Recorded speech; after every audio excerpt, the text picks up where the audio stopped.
इतिहास के पन्नों को जब हम पढ़ने चलते हैं तो अक्सर हम पुराने रेफरेंस तथ्यों और उससे जुड़ी कहानी और किस्सों को जोड़कर समझने की कोशिश करते हैं। ऐसे में एक आने वाली मूवी ने इतिहास के पन्नों को एक बार फिर से पलटने को याद दिलाया। हम बात कर रहे हैं late ex PM Indira Gandhi की लगाई गई इमरजेंसी को लेकर जल्द ही आने वाली एक फिल्म से, जिसमें मेन लीड में नजर आ रही हैं कंगना रनावत, जिसकी हाल ही में फर्स्ट लुक रिलीज हुई है। अब ले चलते हैं आपको इंदिरा गांधी के समय लगाई गई इमरजेंसी पर, जो कि 21 महीने के लिए लगाई गई थी 1975 से 1977 तक पूरे भारत देश में, और जिसे इंदिरा गांधी के कहने पर इशू किया था उस समय के प्रेसिडेंट फखरुद्दीन अली अहमद ने आर्टिकल 352 के तहत, जिसके हिसाब से देश में चल रही इंटरनल डिस्टर्बेंसेस के चलते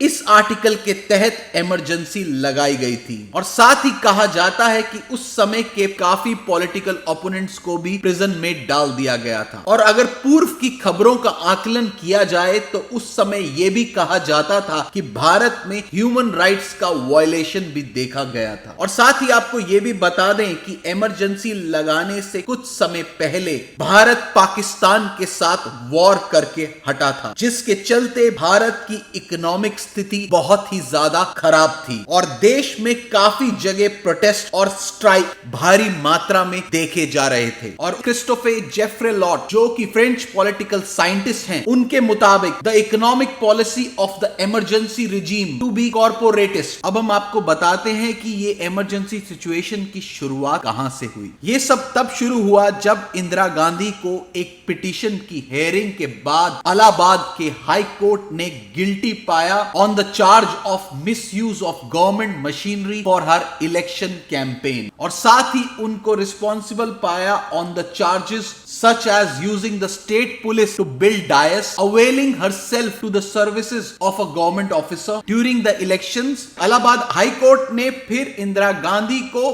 दोषी करार देते हुए पीएम पद से निलंबित करने का फैसला सुनाया और साथ ही आगे इलेक्शंस में फाइट करने से भी बैन कर दिया। ऐसे में फिर इंदिरा गांधी ने सुप्रीम कोर्ट का दरवाजा खड़खड़ाया और फिर उन्हें अपने पीएम बने रहने पर स्टे मिल गया। और इस दौरान पूरे देश में भारी मात्रा में प्रोटेस्ट देखने को मिले, जिसके चलते इंदिरा गांधी ने उस समय के प्रेसिडेंट फखरुद्दीन अली अहमद को कहकर इमरजेंसी लगाई पूरे हिंदुस्तान में।